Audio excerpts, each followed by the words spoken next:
The most dangerous computer virus is explained in 8 minutes by Finest Explainer. We're gonna look at this. That was requested. That might be fun. That might be fun. We're gonna look at this. I am very curious how this is gonna turn out. We have WannaCry, You're an Idiot, I Love You, My Doom, Bonzi Buddy. I think that one I remember. Petya Ransomware. I do not remember that. Mems. MEMZ. Yeah, we're gonna look at this. I'm curious. Also, please consider liking and subscribing. I appreciate it. Thank you so much. Every little bit of support counts and matters. So yeah, we'll go in. I wonder, we'll start with WannaCry. WannaCry. In May 2017, computers around the world began locking up without warning. Screens went black, files That sounds like, I'm gonna be honest, that sounds like the average update for Windows update nowadays, right? The more recent one, literally like crashed, caused freezes, glitches everywhere. You literally had to re-download potentially. I still haven't updated it, by the way. You literally had to re-download the repair version of Windows. You had to reset to a previous version. It was not cool. It was not fun. That was horrible. That doesn't sound like a computer virus. It feels like Microslop is the computer virus at this point. were encrypted, and a red message appeared in their place. It demanded payment in Bitcoin and gave a deadline. This was WannaCry, also known as WannaCrypt, one of the most destructive cyber attacks ever seen. WannaCry spread automatically by exploiting a vulnerability in Windows systems, moving from one computer to another across entire networks. Within That's crazy. How far could the spread? Within hours, how many were infected with this computer virus, basically? hours, hospitals, schools, businesses, and government offices were affected, many forced to shut down critical systems. Once inside a computer, WannaCry encrypted files, documents, and photos, making them completely inaccessible. Make them inaccessible, and I'm assuming probably stealing them and keeping them. But like, so basically ransom, right? Isn't that what it is? A countdown timer appeared warning victims that their data would be lost forever if they didn't pay in time. Even then, paying offered no real guarantee of recovery. What made WannaCry especially dangerous was how quietly it moved. Many systems were infected without any direct interaction from the user. Computers that hadn't been updated with security patches were the most vulnerable, and the virus spread rapidly through outdated networks, leaving chaos in its wake. The outbreak slowed only after a security researcher discovered a hidden kill switch in the code. By then, hundreds of thousands of computers across more than 150 countries had already been infected. Damn, 150 countries were already like bombarded with this. Huh? You never hear of these things. That's the interesting part. Nobody ever really reports of these incidents happening. Very interesting. I like to like watch sometimes videos where like people essentially just quote unquote test out computer viruses. That one looks interesting. You are an idiot. In the early 2000s, That's kind of funny, honestly. You are an idiot. That's hilarious. I wonder what it does. strange and frustrating piece of malware appeared online under a blunt name, You Are an Idiot. Rather than hiding in the background, this malware was built to make itself impossible to ignore, turning the user's own screen into the attack. Once triggered, usually by visiting a malicious website, the malware immediately began opening endless pop-up windows across the screen. Each window displayed flashing graphics, smiling faces, and the same mocking message, You are an idiot. You are an idiot. That's kind of hilarious. That's hilarious. Is this easy to get rid of though, or is this like permanently? That's horrible. Over and over again. Closing one window only caused 6 more to appear, quickly taking over the desktop. As the pop-ups multiplied, system resources were pushed to their limits. The constant creation of new windows consumed memory and processing power, causing computers to slow down dramatically or become completely unresponsive. In many cases, users were forced to restart their systems just to regain control. However, restarting didn't always solve the problem. Some variants of You Are an Idiot used scripts that reactivated the attack on startup, repeating the process and trapping users in a cycle of crashes and So you basically just had to like reset the entire thing eventually. Because that's like the only way, right? Just like reset the entire hard drive at this point, like empty it. forced reboots. The malware didn't steal data or encrypt files, but its persistence made it incredibly disruptive. I love you. In May 2000, the I love you virus began when an email reached a user. That message carried the subject line, I love you, and included an attachment named Love Letter for You.txt. a visual basic script disguised as a harmless text file. When the attachment was opened, the script executed immediately and began copying itself across the system. Once active, I Love You overwrote files, replacing images, documents, and other critical data with copies of itself. At the same time, it accessed the user's address book and automatically sent the infected attachment to And sent emails as love letters to everyone else. That's fucking mean. That's diabolical. And then the next person opens it as a love letter and is like, what the fuck, bro? What did you send me? every contact it could find, allowing the virus to move from one inbox to the next without additional user action. Rather than exploiting complex software flaws, the virus relied on trust and curiosity. Because the email appeared personal and familiar, many recipients opened it without suspicion. Within days, millions of computers were affected, forcing organizations to shut down email systems and isolate networks to contain the damage. Security measures at the time were largely unprepared for malware distributed via email, making the attack highly effective. My Doom. In early Like, I literally don't. Like, I don't open anything that I'm not 100% sure it doesn't contain anything. I see, right? They had, like. I'm sometimes even questioning how people are falling for certain scams where they're basically like, what's the word? What is it?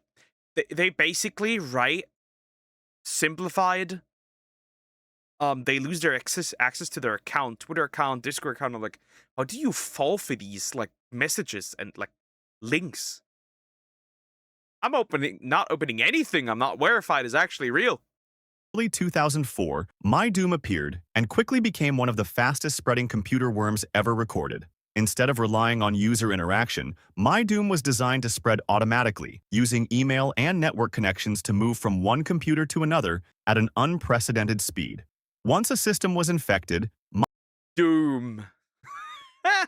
My Doom. Okay, hello. This message contains Unicode characters and has been sent to a binary attachment. Interesting. As a binary attachment. Interesting.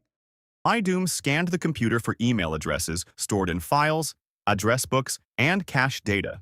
It then sent itself out as an email attachment, often using generic or misleading subject lines. Because the emails seemed to come from real contacts, many users opened them without suspicion, allowing the worm to spread even further. My Doom didn't just spread quietly in the background.